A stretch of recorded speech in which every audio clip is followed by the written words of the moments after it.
and my name is Lynn Adamson. I'm co-chair of Climate Fast. Really thrilled that you can join us here tonight. And actually, Mark, if we are ready to do the poll, sorry, maybe we will do it now while people are still coming in. We can do the poll with the people that we have. Is that possible? Sorry, that's a change, I realize. We wanted to find out when you're coming to the event tonight, whether you've got experience. So have you been in the deputation room at City Hall before or on their virtual deputation room? So the question would be, have you done a written deputation, an oral deputation? Have you met with an elected official? Or have you written a letter to the editor? So the poll is up there now. So let's just find out a little bit more about who's here.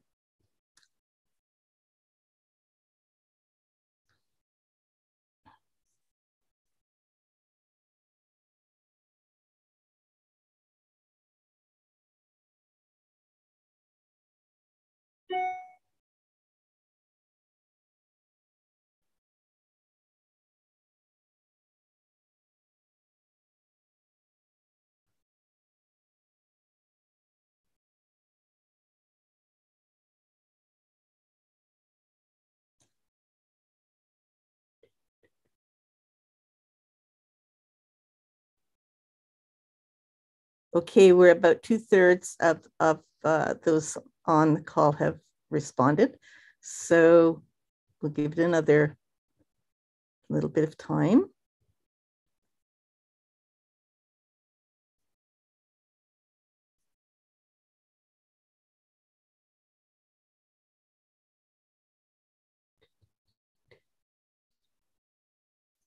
Okay, maybe we'll go with the figures that we have right now. It looks like just under half of you have already done a written deputation in the past, and the same number, same percentage, have done an oral deputation. Can people see the figures? Anyways, this is what I'm seeing. And the majority, 2/3, have met with an elected official before, and nearly half have written a letter to the editor as well. So these are very important steps in raising our voice so that we can be heard as citizens in our city and really truly make it a democracy.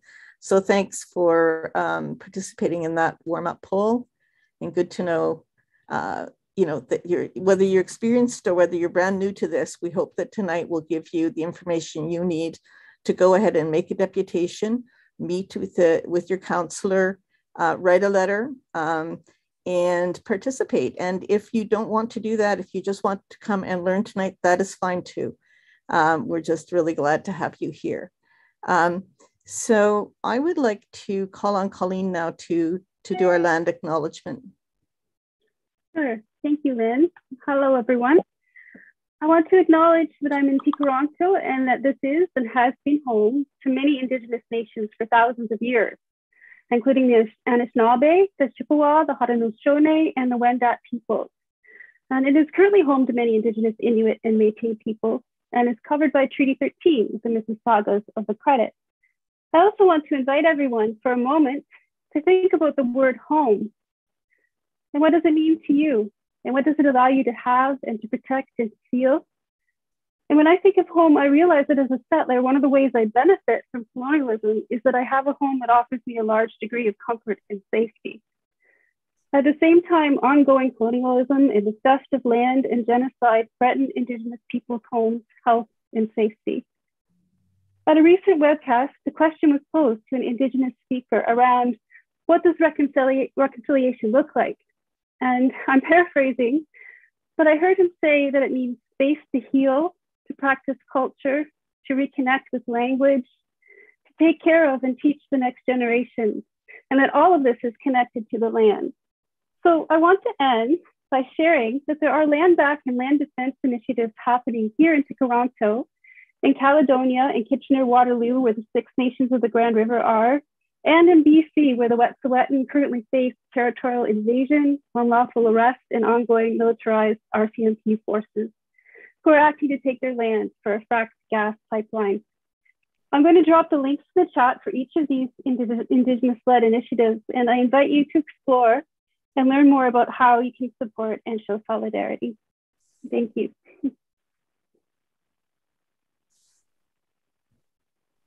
Thank you, Colleen. Okay, so I'm just going to review the agenda for you just for a moment so you know what's coming tonight. We're going to first hear from the Councillor Clayton, Mike Clayton, who's joining us tonight. Thank you very much for that. That's after our introductory comments, I should say. So we do have a few more introductory comments from Climate Fast members who are bringing this evening to you. Then we will have Mike speak for about 10 minutes. We'll have a few questions, and then we'll welcome Catherine Tate from Toronto Environmental Alliance, climate specialist there, and she'll speak with us. And you'll have a chance for some questions there. Then we're going to go over what it means to do a deputation, what it means to meet with your councillor, what's involved. And then we're going to go into breakout groups for those who can stay for a little bit of time at about 8 o'clock. And we'll just talk through what's involved and provide a little bit of support for you in preparing if you want to be involved in that, or meeting with your councillor. And it could be written or oral, or just an opportunity to learn more about it. So that's the basic outline of our agenda. And at this point, I'd like to just go through the concept of net zero with you. This is my introductory little piece here. So I think that Mark has a slide that he can share. Yes, thank you. So this is from a little video created by a group called Honest Government Ads.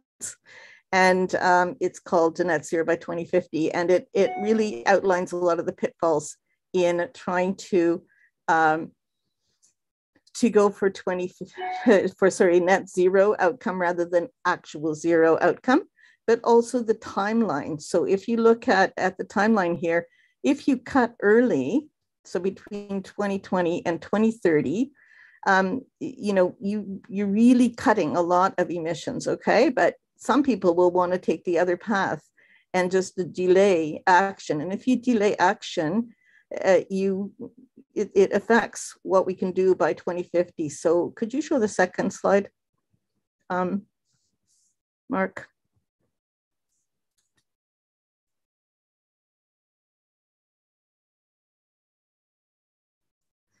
Thank you. So the idea here is that if you don't cut right away, if you delay, you're going to emit 3 times as much carbon total by 2050 as if you cut early and cut deep. So that is why it is so important that we talk about what we can do before 2030. And the city has set 65% reduction by 2030 as its goal. So I will just leave that little basic introduction about net zero very brief, and I will hand things over to Anne, who will talk about why it's important to raise our voices. So over to you, Anne. Thanks so much, Lynn. Can you hear me? Yes, we can hear you. Oh, okay, sorry. I was getting an unusual message on my screen. Thank you, Lynn, and thank you, Colleen, for that excellent land acknowledgement. I really appreciated that. So I just wanted to put in a plug here for why your being here tonight really matters, why citizen advocacy really matters, and why this matters here in the city of Toronto. So cities are responsible for approximately 70% of global emissions. Cities are where most people live, and cities are and will be bearing the brunt of climate impacts. But cities are also where climate solutions become visible and tangible. Cities are where people like us work together on climate action to bring down emissions and, importantly, create a more livable and equitable future for all. So what we do in this city, the city of Toronto, really matters. Toronto is the largest city in Canada, and it's the 8th largest in North America. Toronto is also a member of the C40 group of cities, which is a worldwide network of nearly 100 cities. So it's grown from the original 40, all collaborating on climate solutions. So if Toronto implements its ambitious climate action plan, this will send a powerful message, not only to the rest of Canada, but to the rest of North America and to cities around the world. So this is a moment of real possibility, and we all need to be engaged in pushing Toronto right now to be the climate leader that it could be, so that our city could join the ranks of leading cities. Cities such as, I'll give a few examples here, Medellin, Colombia, where the city government created 30 green corridors which connected the city's existing green spaces, reduced the city's urban heat island effect by 2 degrees, soaked up air pollutants, improved people's health and well-being and the city's biodiversity, and created jobs for 75 residents from economically disadvantaged areas who were involved in planting those green corridors. So a win-win-win. Or Milan, which created a low emission zone banning the most polluting vehicles from an area covering 75% of the city, and also established standards that vehicles must meet that will progressively increase by 2030, by which time all diesel vehicles will be banned. Or Barcelona, which is one of my favorites, which through an extensive and intensive community consultation process with a focus on the most vulnerable in the city, acted on 80% of its residents' ideas and went forward with such projects as creating car-free superblocks, using public space to generate renewable electricity, including on pagodas that are shading children's playgrounds, and creating a facility or an office of sustainability in each district of the city to inform, educate, and engage residents. So citizen engagement on a whole new level. So everyone who has come here tonight, you have already demonstrated that you are engaged citizens, your advocacy really matters, and it has never really mattered more than right now. So thank you all for being here, and thank you for all you're doing. Thanks, Lynn. I'll hand back to you. Thank you very much, Anne. And Anne and Colleen and Mark, who's doing our tech tonight, are all part of our Climate Fast group, volunteer group. And we're very glad to be able to bring you this training tonight. And now I'd like to hand things over to Councillor Mike Clayton. Thank you for agreeing to speak with us tonight. Mike, over to you. Well, thank you very much, Lynn, and to all the organizers for pulling together this this webinar, this session this evening. It's really a pleasure to join you all. When I describe my job to others outside of City Hall, I talk about wearing 3 hats. One hat dealing with constituency issues, when people's garbage doesn't get picked up, or they don't like a building that's being built in their neighborhood, or they're having a fight with their neighbor over a dog and a fence or something like that. And there's the policy and legislative role, where I sit at City Council and read reports and give feedback and make motions. And then, and probably the most rewarding part of the job, which is working and empowering citizens to get involved in the decision-making process. I don't say that lightly. That was the subject of my master's thesis in public involvement in environmental decision-making. So this is, like, honestly where I feel most comfortable, and where I would love to spend more of my time if I could afford it in my current role. So I really do appreciate all the time that you're taking out of your days, away from your family, away from any other things you'd be doing. But it looks like I'm speaking to a group based on the initial poll that has been involved before and has been doing this for some time. And so for that, my deepest thanks. You know, we talk about advocacy and the need to organize around issues, and really what I'd like to do is to talk about advocacy in the capacity of power, and you using the power that you have by virtue of being a knowledgeable and engaged community member, and bringing that to your local your local city councillor and to the committee at the Infrastructure and Environment Committee. and bringing your voice and using the power of that voice to help push the city in the right direction regarding the climate. Now, I probably don't have to explain the significance of the moment that we're in right now with regards to climate change. I talk about it a lot. I talk a lot about my kids when I talk about climate change. I've been involved in the environmental movement since as far back as I can remember. But the sense of urgency has become quite a bit more personal and emotional for me because of my kids. The Indigenous worldview of looking 7 generations ahead and reflecting 7 generations back really weighs heavy in my mind on a regular basis. And it's because I can't look more than 2 generations down the road when we start thinking about the implications of even a moderate change in global average temperature. The fact that there's probably a question mark beside whether or not my kids will have grandkids is a pretty heavy load to carry. However, it's also an incredible an incredible motivator for us to take action now and to fight just about as hard as we can over the next couple of years to try to convince governments, both local, regional, and national and international, to take the necessary steps. And it's not necessarily just about building bigger, it's certainly not just about building bigger protections against floodwaters as they're being forced to now in BC, or what we will be doing on the Toronto Islands to make sure that that they aren't washed away to the lake on an annual basis.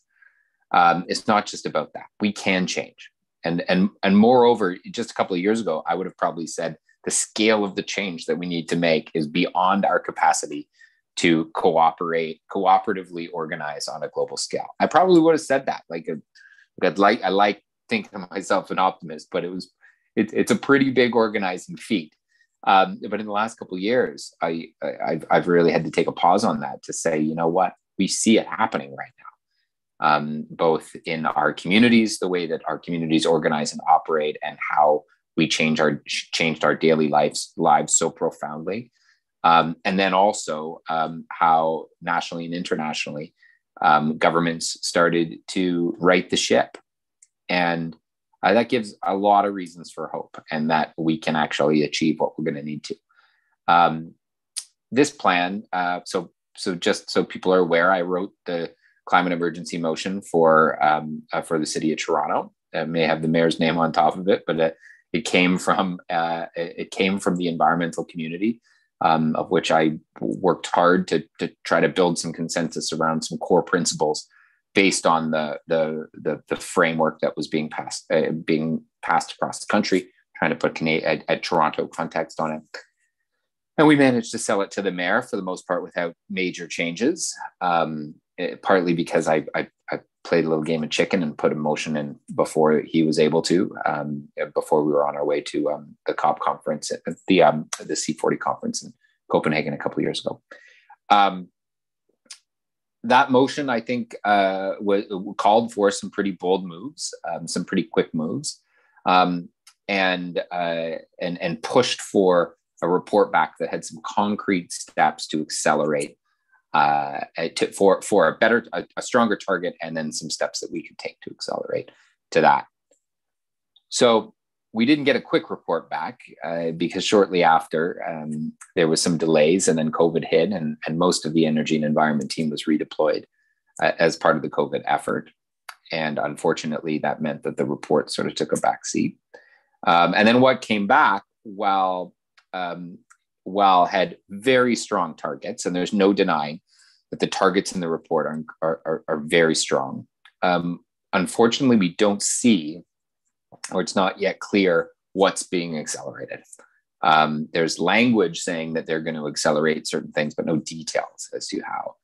it's going to be accelerated. So it's while the report's good on targets, it's light on actions, and that's where we need to see some stronger moves, and that's where you come in, because the importance is like in the delays that it takes to get functionally start to get some of the actions that are outlined in the report, to get them going. It's several years, and I think the most egregious one is the last recommendation around how we're going to achieve our goals under the C40 food initiative.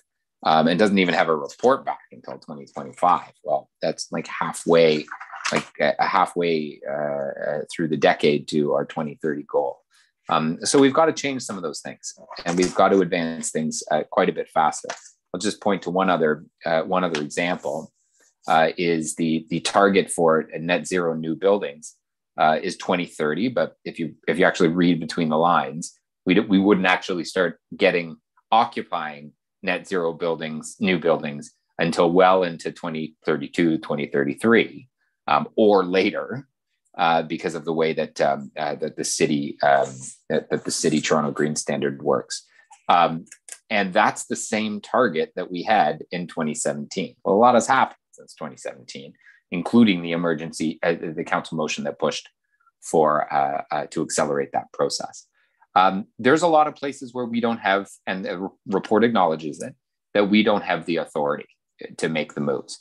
But there are examples of where municipalities in Canada and Toronto specifically have pushed the boundaries of our municipal authorities. And the best example of this is the cosmetic pesticide ban. A couple years old now, started in Hudson, Quebec, where my parents are from, where the municipality says, no, this is a public health issue.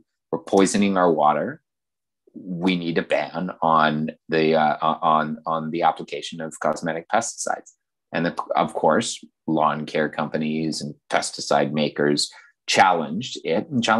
I believe it was to the Supreme Court, where the decision was upheld that indeed it was a health-related initiative.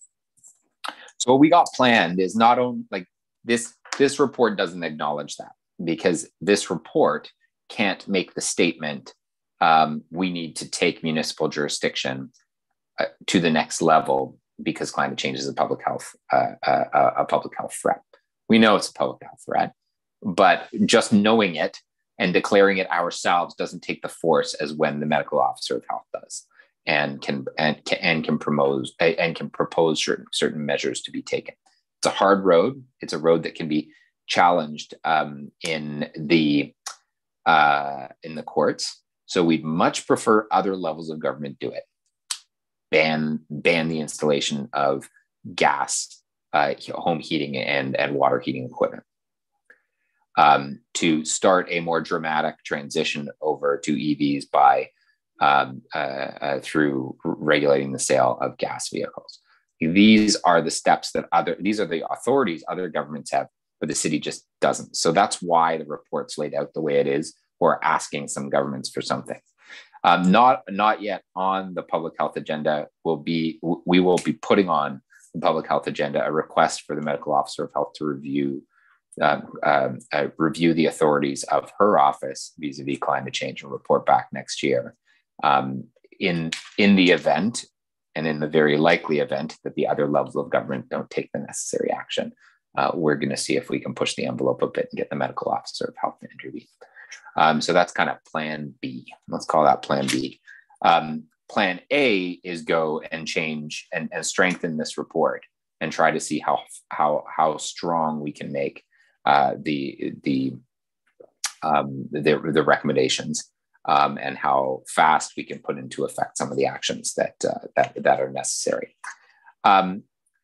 So you're going to talk about making deputations. I can tell you firsthand that these deputations have an impact, and one is when you're bringing new information to the table that other individuals, that folks on council may or may not know, or folks at committee may or may not know, And that's that can have an impact right there on the floor of council. I've written motions literally while listening to someone's deputation, written a motion and submitted it to the clerk for debate, because and they have passed because new information was brought to the table. It's also very useful when everyone's coming and saying the same thing, when everyone's coming and telling us exactly the same message. This and very specifically, this is what needs to change. And you guys can get into what that might look like. And I've been working with folks from Climate Fast and T and a couple of other organizations to try to ensure we know exactly what needs to change and we'll be prepared for it. I'm sure we'll be able to share some of that messaging with everyone in advance. But when all the councillors on the committee here, this is what it takes to take this, let's call it a C plus report, and bring it to an A. Often it's very difficult when you hear sort of 6 different perspectives about how to get that A, because you know you're not going to get an A, right? Everyone's going to judge it differently.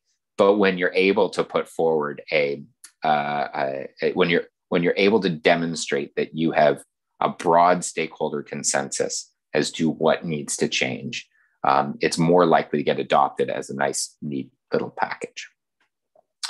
I'm not expecting this all the changes I'm going to propose will get adopted, partly because they will frighten some.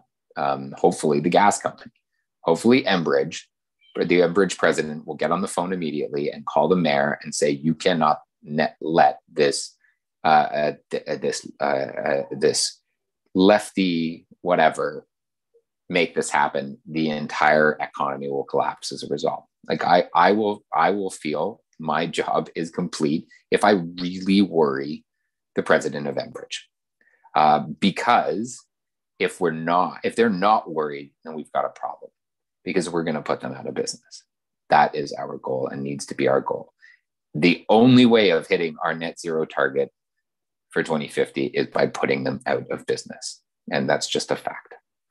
The pathway there is probably pretty slow, but we have started to identify what we need to achieve by 2030 in order to put us in the right place. We don't have the tools to do it now.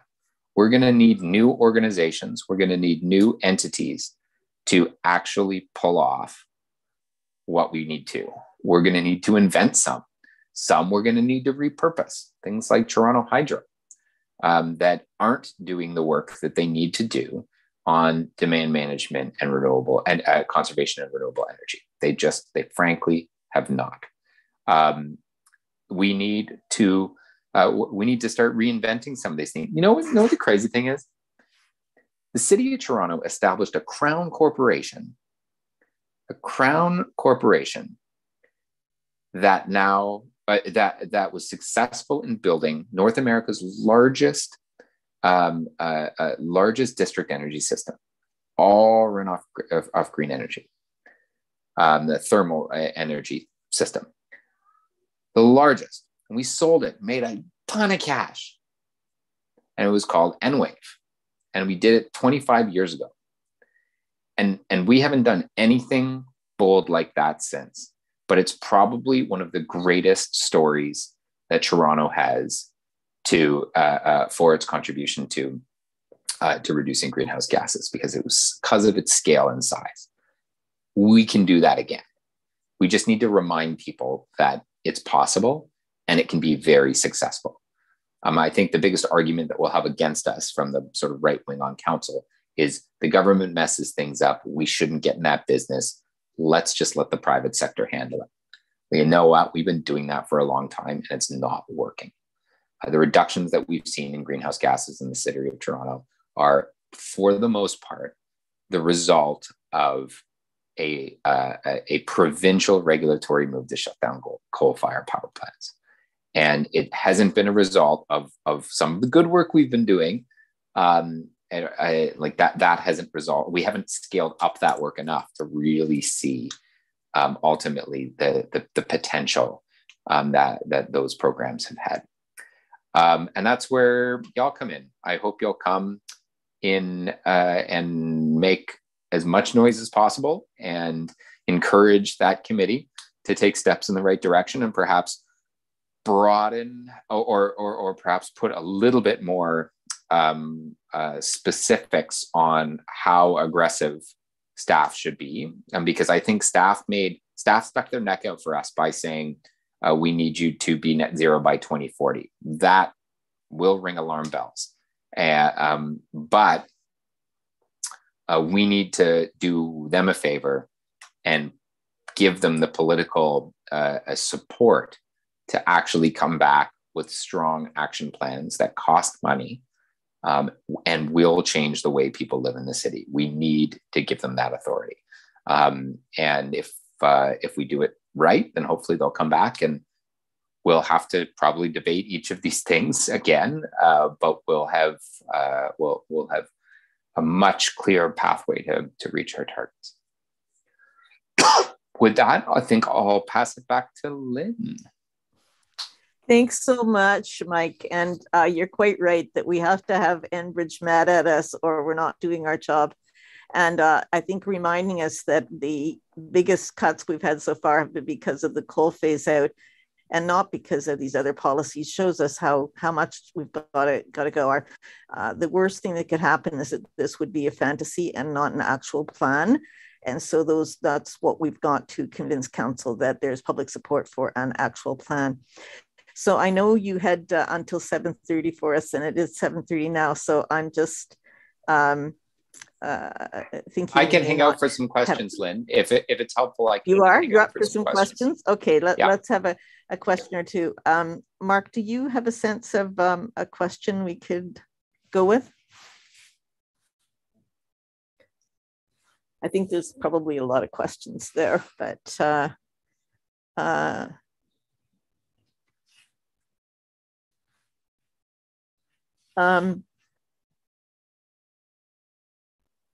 there's some specific questions about the content. And here's an opportunity for me to say to folks that we do have a recording of Cecilia Fernandez from last night, giving us about a half an hour orientation to the Trans Frontier report. And there's also, she also did a Q&A, and she will be speaking again tomorrow morning at 9. So if anyone is interested in a live presentation with Cecilia Fernandez and an opportunity to ask questions of staff, I did send that out. That should have been in your letter that you received with the Zoom link for tonight, but maybe we can find it and put it in the chat as well. I think the questions tonight are best directed to how can citizens, when making a deputation, make a difference. You said, Mike, how important it is for to give political support to let the councillors know there's public support for this, what staff is bringing forward, and that will really help. Mark, do you see something there that we could go with? No. I just can't see the questions for some reason. I'm not exactly sure why. I can't see. Lynn, I can tell you there's one here. Are we going to hear a list of improvements that Mike would want to see? There's one you could use, and there's one more here after that I see that is.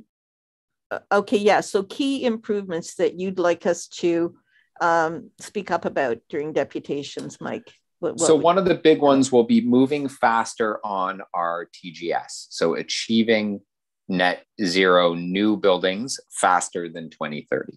Because like I expressed, if not 2030, it's more like 2033 in the way it's currently framed. But if we need to be achieving that faster, we need a mechanism or programs that will move us. I think the numbers, we need to renovate 100,000 buildings a year. I think that's the number in the report. I got it right in front of me here, which we are not on track to do. And just producing websites that connect people with the necessary resources. It's 12,500 buildings a year we need to retrofit. We're just not there. And unless we start putting serious effort into enticing people to, because we don't have the regulatory mechanism for it, unless we start doing that, then we're simply not going to attain that goal this year or any of the next 6 years or 8 years in order to get us to 2030. We need stronger. So I see the comment from Maggie in the chat. Vancouver has the authority to do it because they have authority to have their own building code and we do not. And that's the difference. The Toronto Green Standard is connected not to the building code and building permits. It's connected to a planning approvals process. So we can attach it when someone's building a large building, but we can't when someone's just going in to change their furnace, which is the major difference. It's a power we should have. It's a power the provincial government could snap their fingers and it would be done in a year. But unfortunately, we don't have that power. So on buildings, we can accelerate the labeling of buildings and start putting some performance standards in place, which we've talked about for years. We just haven't moved on. We can start talking about, in the transportation side of things, we can start building out an EV network.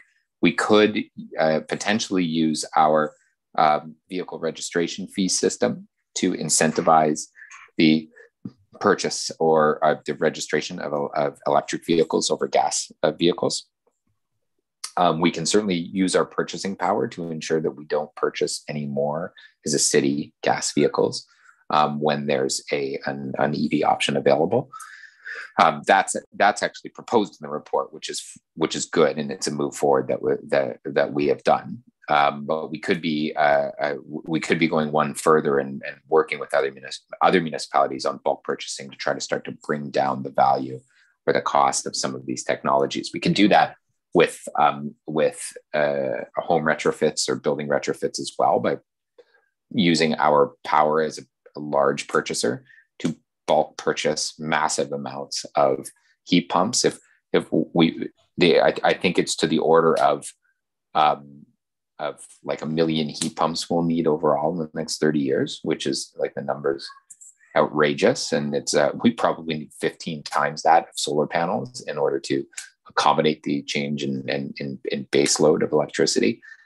So like those two things alone, we could use our power as a large purchaser and a large $10 billion corporation to bulk purchase and warehouse and then distribute solar panels and heat pumps. It's not that crazy. It seems a little nutty to want to spend $1 trillion building or $1 billion buying 1 million heat pumps, but it could be done, and we're not ratcheting it up to that level of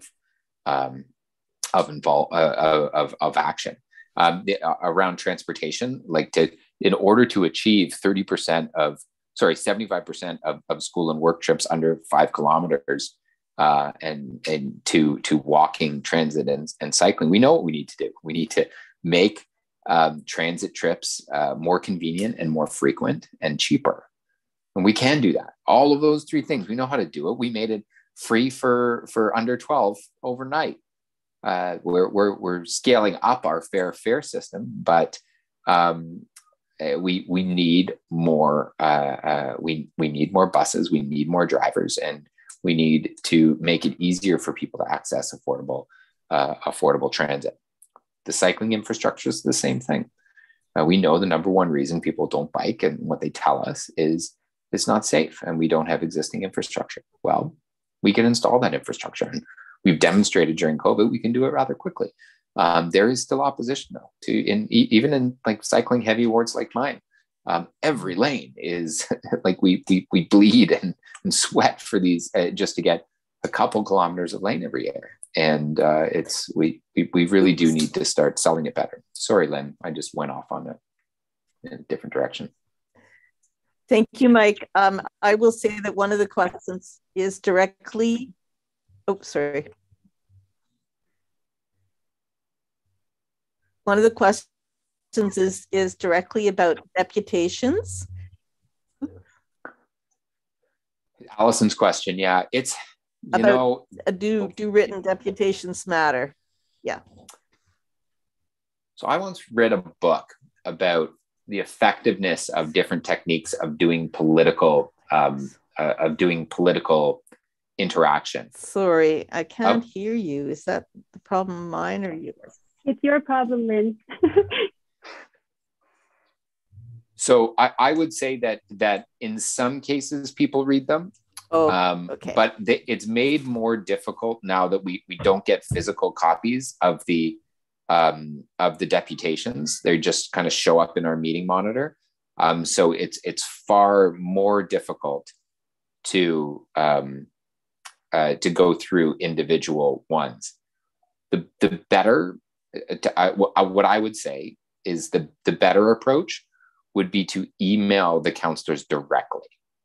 So if all you're going to do is write, then email the councillors and mayor, because and in particular your local councillor and your mayor. I would just that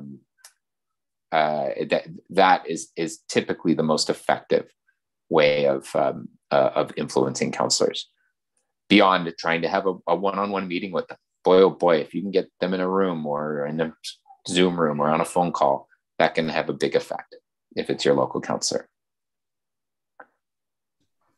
Thank you. I'm sure we have a lot more questions, but I also know we want to hear from Catherine Tate as well.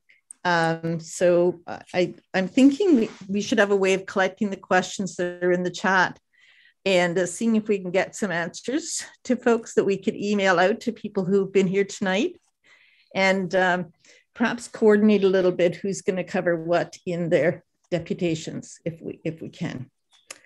So if you need to go, and if we can move on to Catherine, then we can follow up. Does that make sense? Or do you want to, are you able to stay on for another question or two? It's 7:44. We better move on to Catherine. I think we need to go on to Catherine, but let's collect the questions and send them to you. Is that good, Mike? I will do my best to respond to them in the next couple of days. Yeah, some of them we might have the answers to for folks too. So we'll try to limit what we're asking you for, but we'll try to get back to folks and help them with the process. And I know that some groups are putting together their priority asks, so we'll be able to provide that to people too. Thank you very much, everybody. Can we those of you who we can see, can you just indicate our appreciation? Thank you very much. Okay. All right. Take care, Mike. We'll be in touch. Okay. Bye-bye. Okay. So it's now my pleasure to introduce Catherine Tate, and Catherine is the climate specialist at Toronto Environmental Alliance. So go ahead, Catherine, with your presentation. Thank you.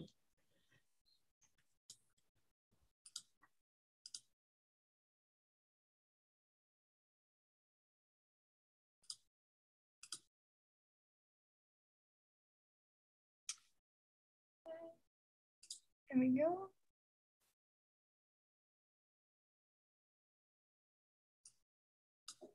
Okay, I can't see the chat. So somebody, oops, let's start at the beginning.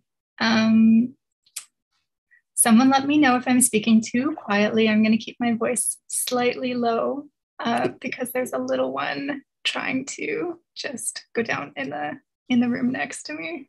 I can hear you fairly well. Hear you fairly well. So you're probably good to go. Thanks. And your screen looks good. So great. Thank you, Lynn. Okay. So, yeah, T has been doing deep dive analysis for the several days since the plan came out. So, yeah, Mike covered his thoughts on, and there will definitely be some repetition on our thoughts on areas that we can most impact what's coming, and we'll go through those. Yeah, we did our analysis in a few different areas, so I'll go through those in this quick presentation. So we wanted to share just right off the top that it's The 2040 target is a significant step up in ambition from the old 2050 target. So when, with deputations in mind, when we're deputing, we want to say, we want to be adopting this new target. The new 2040 target is good. That's a good destination. Now we need the steps to get there. And what we learned that was really interesting, I thought, from the presentation from Cecilia yesterday was that had we, that the alternative, the 2050 target, means we would have missed our already committed 2030 target. There would have not been a pathway to achieve it. So we really do want the council, IEC first, and then council to adopt the 2040 target, but we also want to use this opportunity to push for more detail to be articulated in the plan. So what can we push for? These are our recommendations. Last week, we published our blog. We published 2 blogs last week. One was an explainer on how we got here, and Mike kind of talked through some of that, the climate emergency declaration, where we won this new target to 2040. It was a feasibility study. And as Mike said, it's great to see staff recommending that is the path that we need to take. So it's the explainer on how we got to this point. And then we also published a blog on what we wanted to see in the plan. So what we wanted to see in the plan, we had to summarize it high level. We wanted to see a clear plan to drive down emissions. This is what we're talking about good targets, but what are the steps to get there? We wanted to see equity and climate justice at the core. We wanted to see meaningful engagement of integration and feedback from Indigenous communities, residents, and organizations. We wanted to see the deep connections with other city strategies and community priorities. This is some of what Mike's talking about when he's talking about the Toronto Green Standard, TGS, and it has to align with Transform TO. And we can't, if the targets are offset and there are different targets, the timelines are different, the reporting is done under different jurisdiction, under different divisions of the city, how do we have accountability? And then we, as we know, as those of us who have been following it for a while know, we need to see full funding for this strategy, and it has been consistently underfunded, and that has been a problem for the past few years. So first, we took a look at what the city considers the highest impact area, which is buildings, and for good reason, because that's 57% of Toronto's total emissions. So we do see this plan really taking aim at natural gas, like Mike said, the Enbridge has to be nervous, and there's just no way around it. There's no way around it. So Mike talked a little bit about building standards, and you can set targets within building standards, but what we don't understand is what the city's levers are to actually, is it an incentive? Is it a disincentive? Are there fees, or is it regulation? We don't understand, or we don't see evidence in our review of the documents yet that, what mechanisms in the city powers it's going to use. So this needs to be determined clearly if we're going to be moving forward with these plans as soon as possible. So the city needs to determine what's in its own powers to make these, to ensure compliance. That's one of our recommendations. And then we're also recommending a plan. The city needs a plan to mitigate affordability impacts, because, if you're talking about retrofits, even just fuel switching renovations, there's the potential that that could have a negative effect on low-income residents and tenants, particularly, if landlords pass those costs on to their tenants. So we want to see the city put forward a plan for mitigating affordability issues. Oops. Okay. On transportation, which is the second biggest area, we want to see, so there's plans for a lot of electrification. That's good. We want to make sure that it's transit electrification. You know, there's a lot about EVs and personal vehicles, but we want to see, you know, that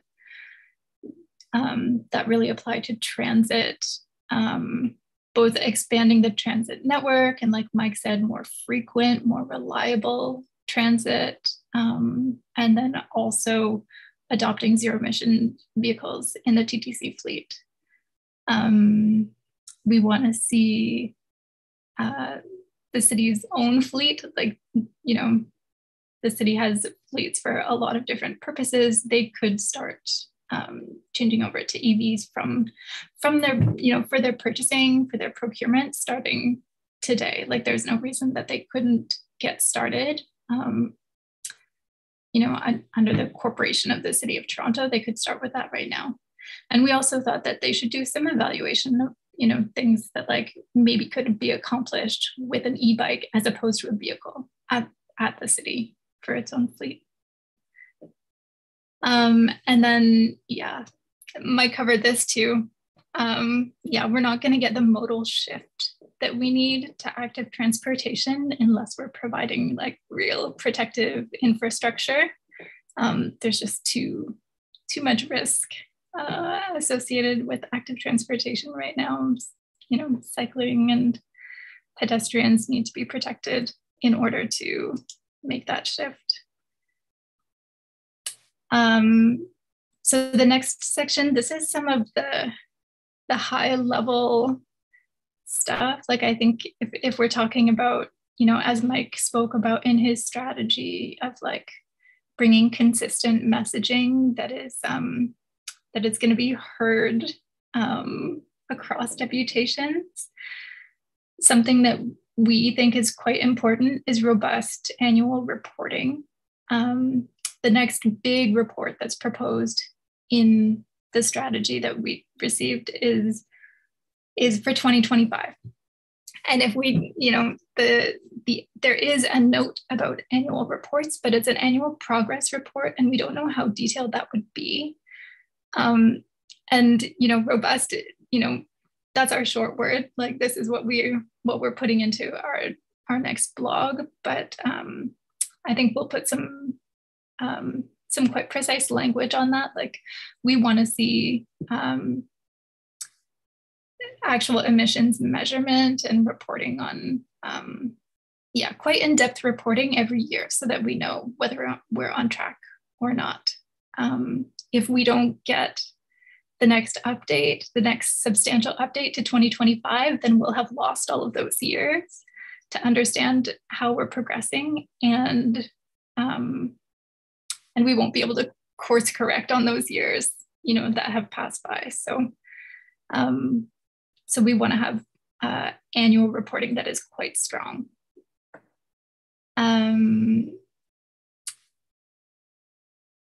Yeah, and then I'll just go down to the bottom of this slide. The city knows that it has obligations to Indigenous peoples, and it keeps publishing these reports. The resilience report said it, this report said it. They know that their Indigenous engagement is lacking, and it can't only be Indigenous folks that are, you know, that are telling the city that it needs to be better. It is also helpful for, you know, settler organizations to say the city needs to do better and uphold the commitments that it's already made.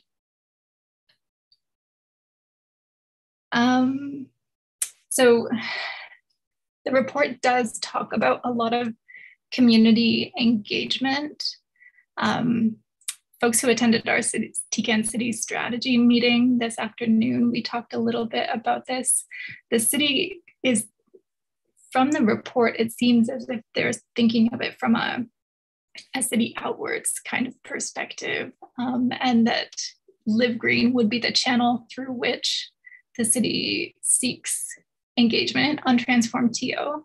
And, you know, from T's perspective, like we would rather see the city, you know, support existing structures and existing community organizations that are place-based and centering the voices of equity deserving people. There are structures that already exist, and those should be valued, and the city should use those structures and support those structures. So rather than just through the Live Green channels to do outreach with existing community organizations. And then the city already did commit to increase youth participation. That was something that was in the climate emergency declaration, that motion that Councillor Layton was talking about having drafted. And, you know, yeah, there may be some part of that is COVID associated. You know, they also, the website also says that they had some children's consultations planned and that those were postponed because of COVID, but this is a commitment that the city has already made to increase their youth engagement, and we don't see much evidence towards that in the plan that was released.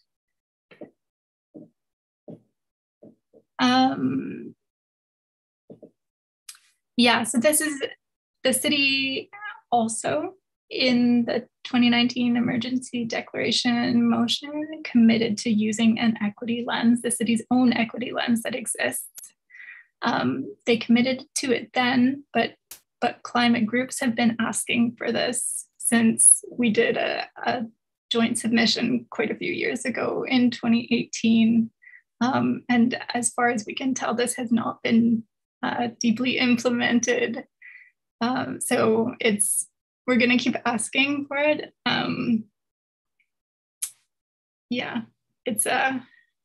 It's disappointing to see. They did, so there is a commitment to establishing an equity advisory committee, and we heard Cecilia talk a little bit yesterday about how that will be formed. But that definitely should not replace engagement with other groups. We also see community hubs as providing potentially very key social and physical infrastructure, and that's a great place for engagement. The city says that they plan to engage hubs, but we didn't see material support for additional hubs or community centers. And the last, this is another commitment from previous years that we haven't seen yet. So a municipal low carbon job strategy. So this is something that does appear in the staff recommendations, but the way that staff are recommending addressing the low carbon job strategy is by asking the federal government to create a workforce. And from T's perspective, we're saying, you know, no, this is within the city's own powers to do. The city can easily, start to develop its own low carbon jobs strategy without having to rely on the federal government for that.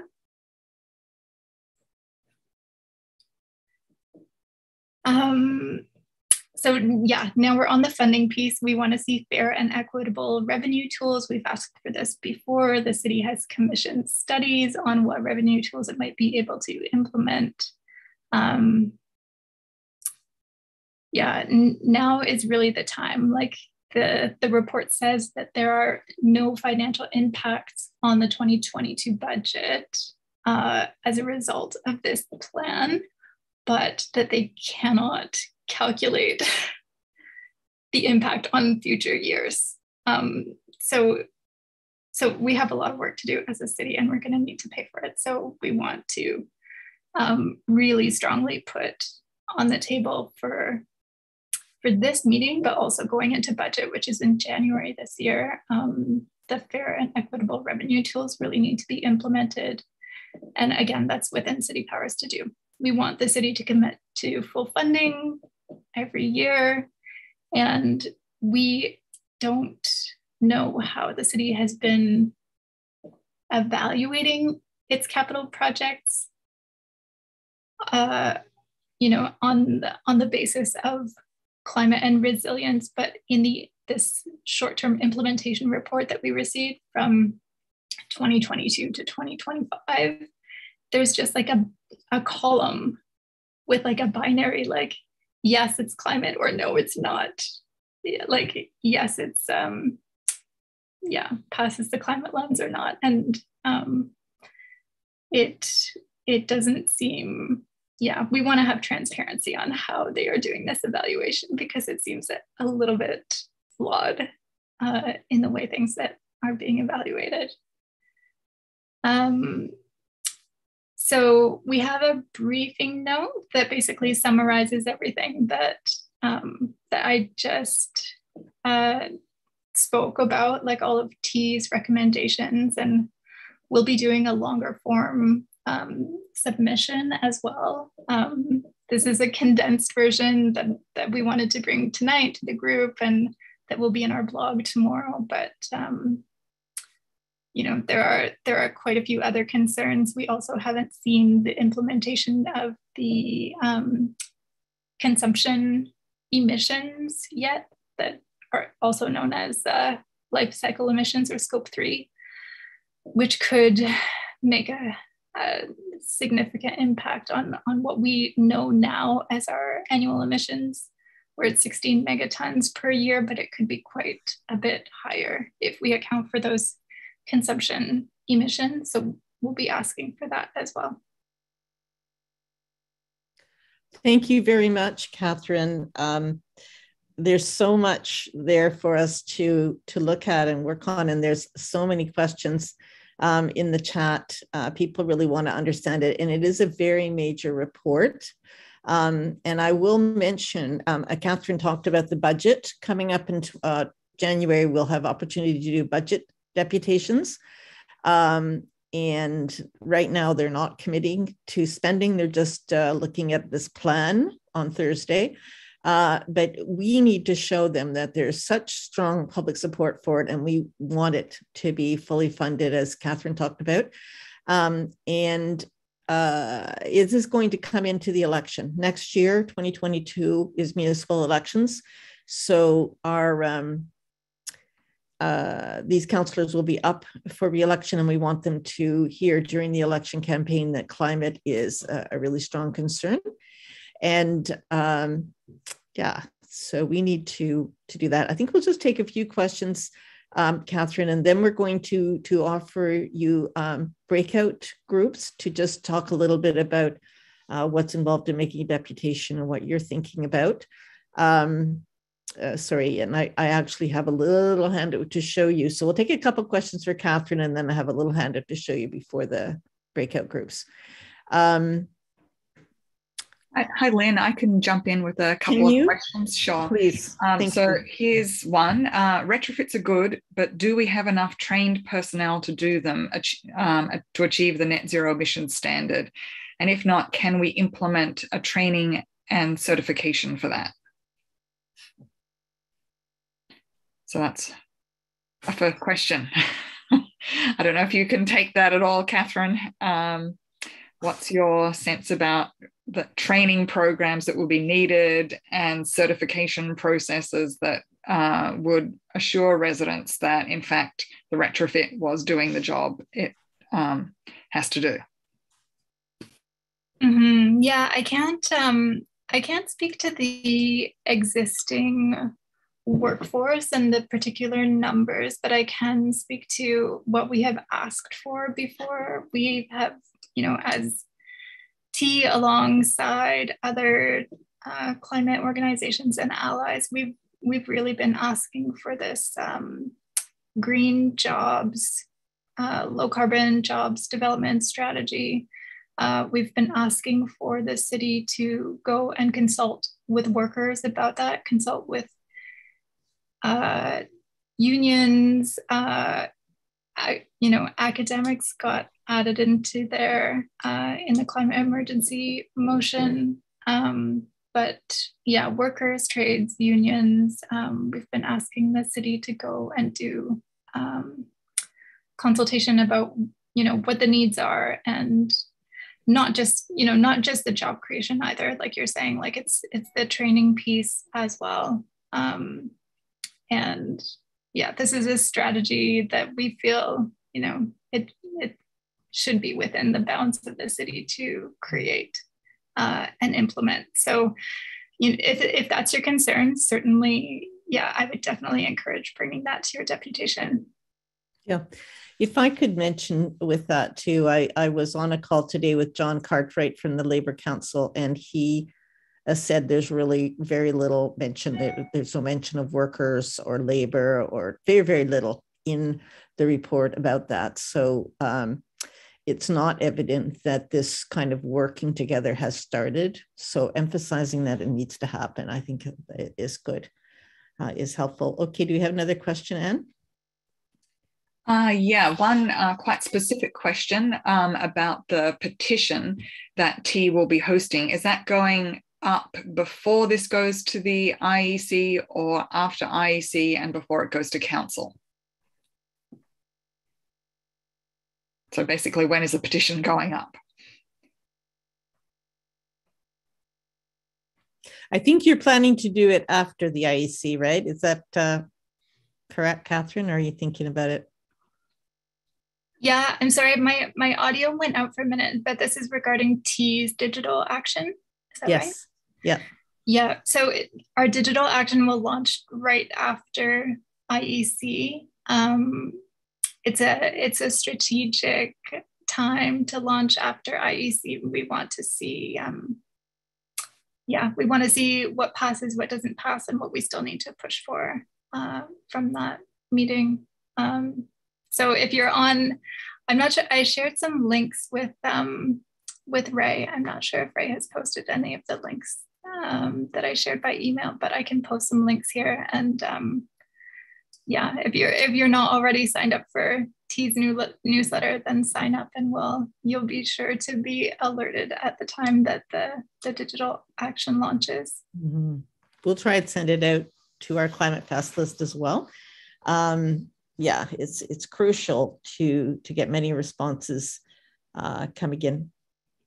So, and it's really good if there are councillors who are on the IEC, the Infrastructure and Environment Committee. That includes Mike Clayton. It includes Jennifer McKelvey. It includes, I don't have the list right in front of me, but I think what we'll do is put it in our follow-up note tomorrow. And if any of those are your councillors that are on that committee, it would be great for you to get in touch with them in the next day or two before the meeting on Thursday, and let them know that you're really looking for a real plan that is resourced, that is funded, that gets the support it needs to really make a difference. So we'll put that information in tomorrow. You also may have opportunities to do a letter to the editor, because this program is going to get a bit of coverage. It has already, and it should get a bit more coverage. If you do see an article or op-ed and you respond, then you may be covered in the Star and help, or the Globe, and help raise the issue a bit more. Yeah, Mike Cole is also on the IEC. Thank you, Jay. And the other councillors need to hear as well.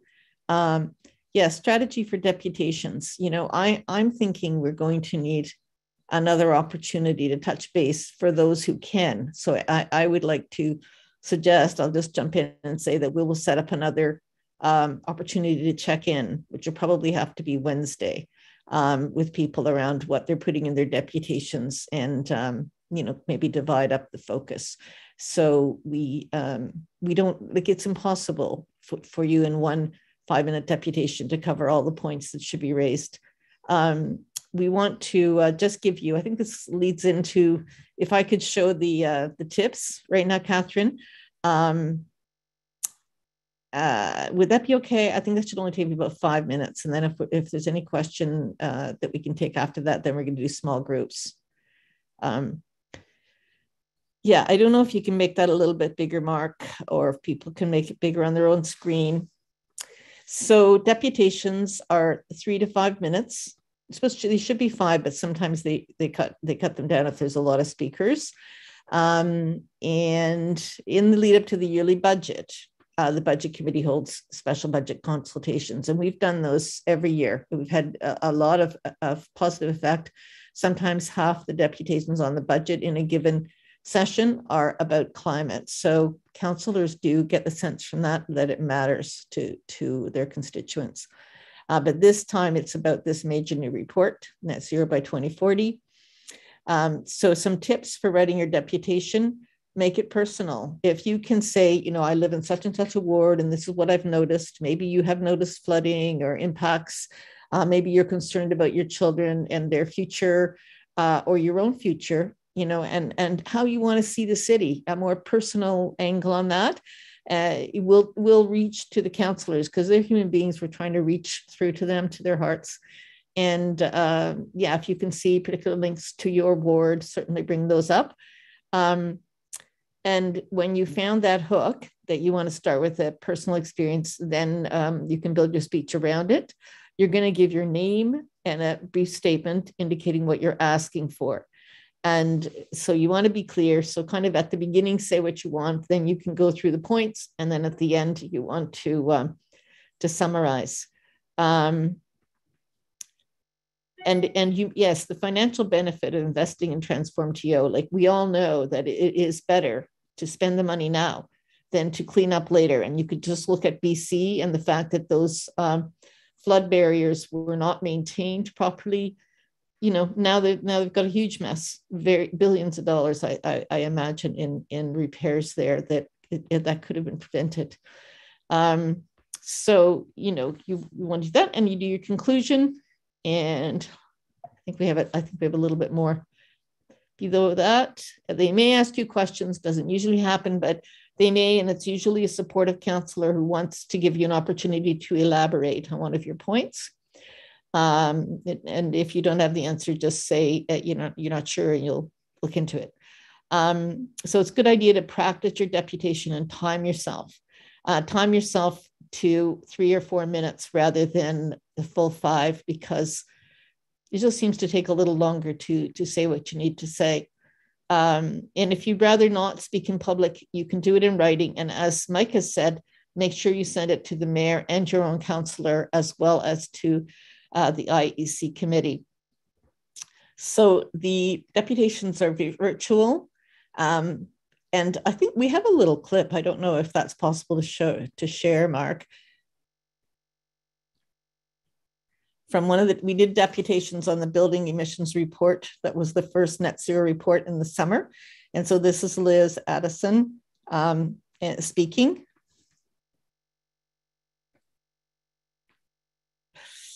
And I think we'll have the whole link in the chat. So if you want to watch some more deputations, you can get a better sense of it. We have just a tiny clip if that.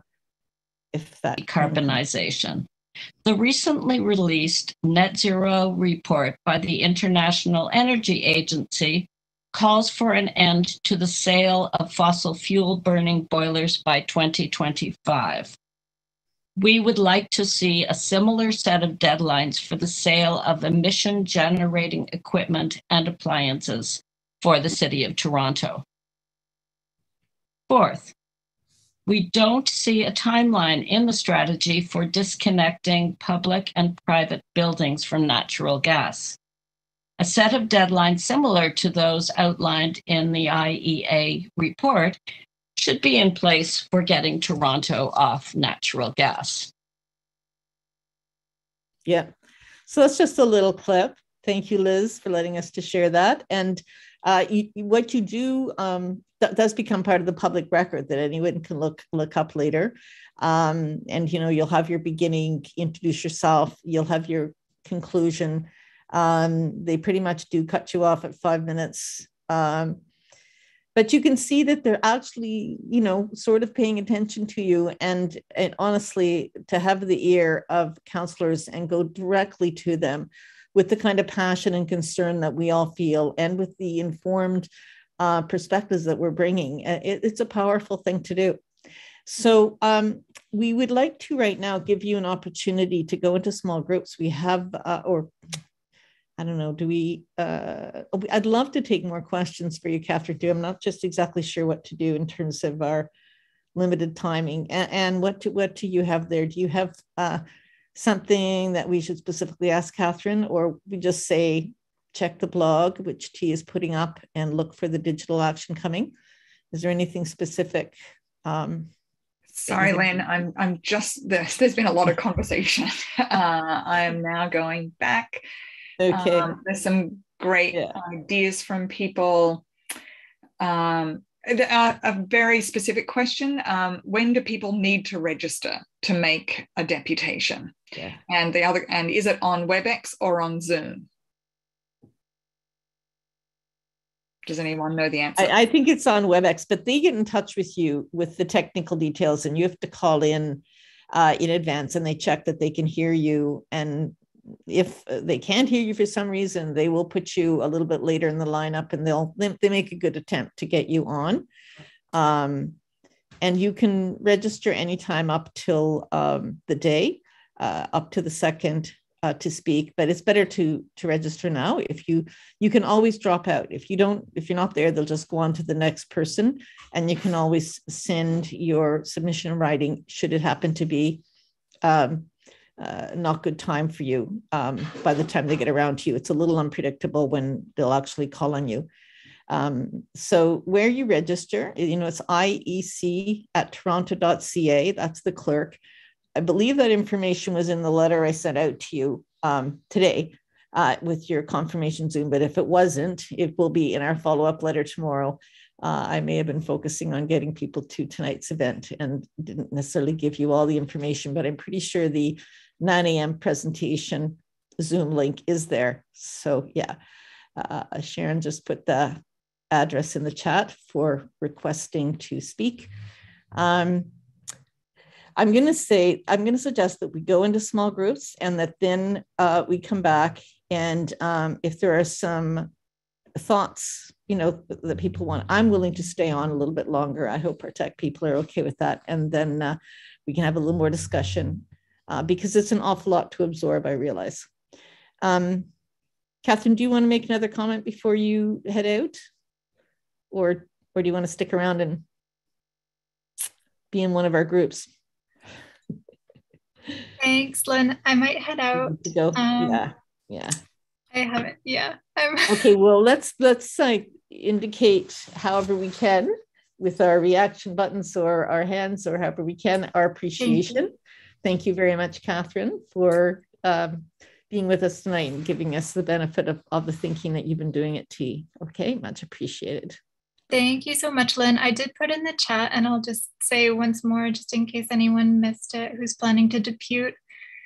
The agenda for IEC is quite long for this Thursday, and that means that they might, the clerk might decide to limit deputations to 3 minutes rather than 5. So, so I would say that practicing to a 3-minute timeline is probably a good idea, just given the number of things that they have to get through on Thursday. Mm-hmm. Yeah. Okay. So thank you very much. Thank you so much for having me. Okay. Thank you. Bye-bye now. Okay. So it's 8:15. I think that's right. And we wanted to offer people an opportunity. No, it's 8:20 already. We can offer you a 10-minute opportunity to be in breakout groups if we can set those up. And we'd come back into the big room at 8:30. Some folks have to leave right at 8:30. So let's take the 10 minutes in breakouts if we can manage the technical side of that. Over to you. Okay, welcome back, everyone. And I hope that was useful time. And a big thank you to all of our small group leaders. We had Liz, Bob, Anne, Colleen, possibly Sharon, I'm not sure, and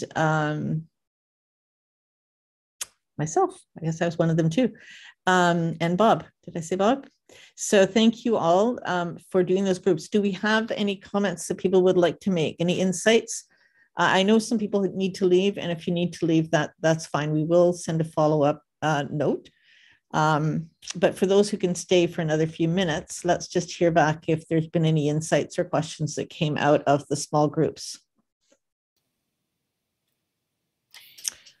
Liz, go for it. Yes, okay, so we had some wonderful participants. And so Kathy Nozati suggested voice coaching so that we could make more powerful and more affecting deputations. And I thought that's a fantastic idea. Another thing is Rich had suggested that we make our deputations available perhaps in a Google Doc so that people can refer to it. And the last thing is I'm hoping that someone can provide the link to the city website where people can ask to make a deputation. Yep. Okay. That link should have been in the letter, but if it wasn't, it will be in the follow-up unless somebody's able to pop it into the chat right now.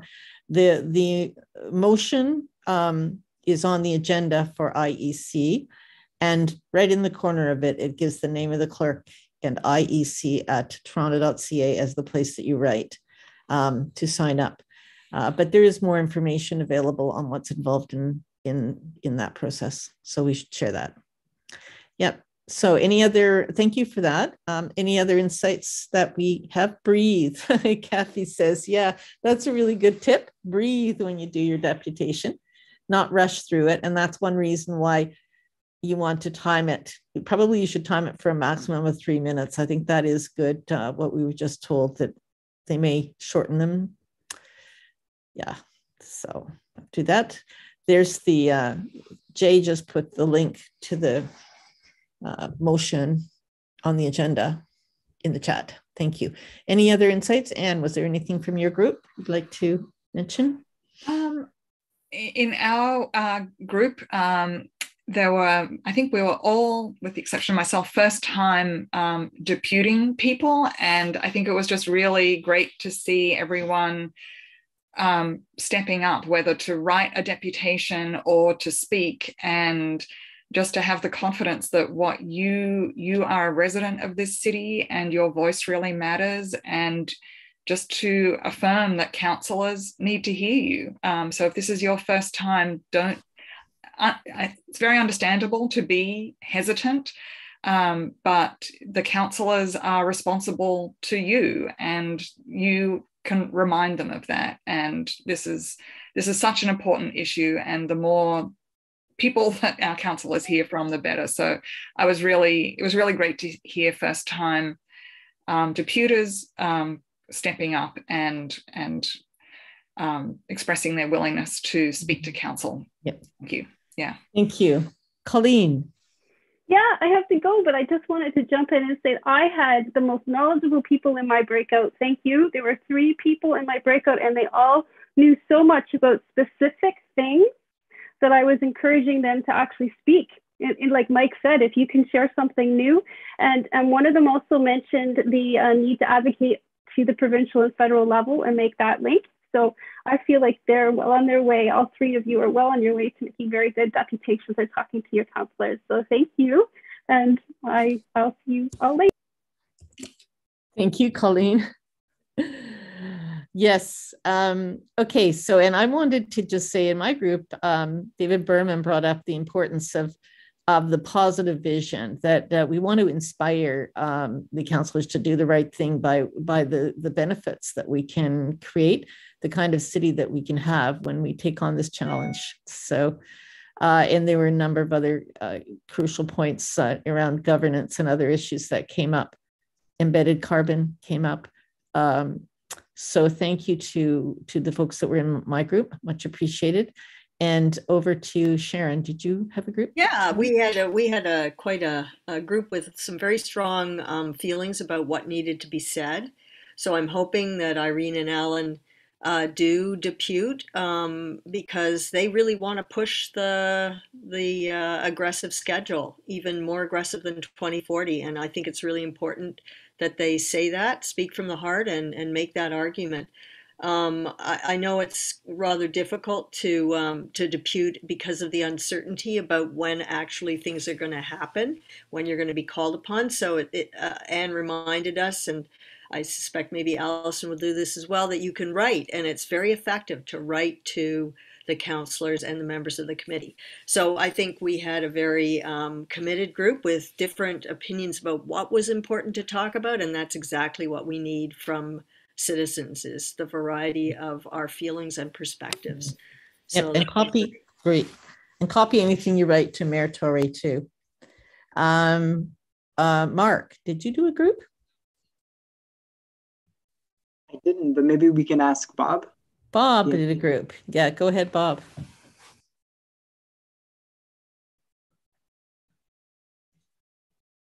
I think you're muted, Bob. Yeah, I can't hear you yet. There we go. Okay, how's that? That's good. I was just saying we had some interesting comments. One of the most interesting ones was from Bettina Hoare, who I happen to know very well, tying the climate emergency to human health outcomes. Now that really drives it home.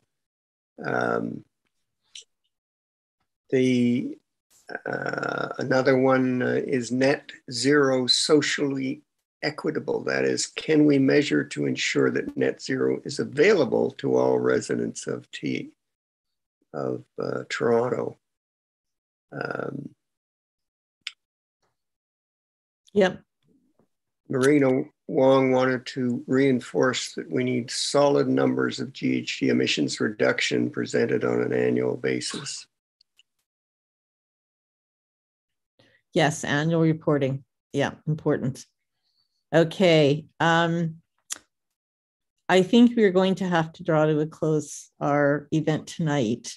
I think the suggestions are made that we have a Google Doc so people can put their name, what they're planning to depute on, or possibly there's a way to even have the deputations linked so that we can compare notes and reinforce certain points. So we'll definitely be in touch with everyone as a follow-up. Is there anything else we need to say in closing? Anyone who was in the small groups, I thank you very much for your role in this tonight. Thank you to Mark. Thank you to Ray. Thank you, Sharon, for the support you gave as well. This is recorded, so we will put the recording out so you can hear Mike Clayton's comments again and Catherine Tate's comments again, if that might help. Anything else we need to say before we close? I'll just ask either. I guess what I'd like to say is that I so value our Climate Fast group, and I will invite everyone to consider getting involved. You can certainly get our newsletter by going to www.climatefast.ca. And there should also be a form there to volunteer. So if you would consider being an ongoing volunteer in one of our groups, we do have a retrofit group, we have a webcast group, we have an anti-racism group, we have several groups. We have climate conversations. That's a really big one of our projects to help people talk about climate. So we're working hard to build the support and knowledge that needs to be there among the voters, among the public, to move things forward, because this is truly a climate emergency and it requires all of us to get engaged in the ways that we can. And I will mention also that Green Neighbors Network has been very helpful in setting up our meetings this week with Cecilia Fernandez, the Transform TO staff, and in other ways. And there's a great group for networking, local working groups within wards within the city. And that's an excellent way to organize and work together and build community. And community is really important for what we're doing. We're doing this because we want to have a safe world for children and grandchildren. And we want to build community and work together But we also know individual action is not enough. So we're here because we want to see the collective changes that have to be made at the political level to support the kind of world that we want to have in the years to come. So thank you, everyone. And let's make sure we save the chat. And maybe we can all, before it, I'll be have our video showing and say our goodbyes together. If yeah, thank you. Lots of thank yous in the chat. Thank you very much, everybody. And yeah. Thanks, Lynn. Bye. Thank you. Goodbye. Yeah. Thank you. Thank you. Happy debuting. Good night. Yeah. Good night.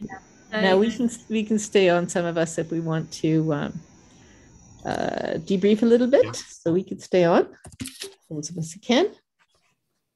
Does that mean only the FAC people, or the team that put together the program? We're going to work on that. But is that Lowell speaking? Yeah. Hi. Yeah. Hi, Lowell.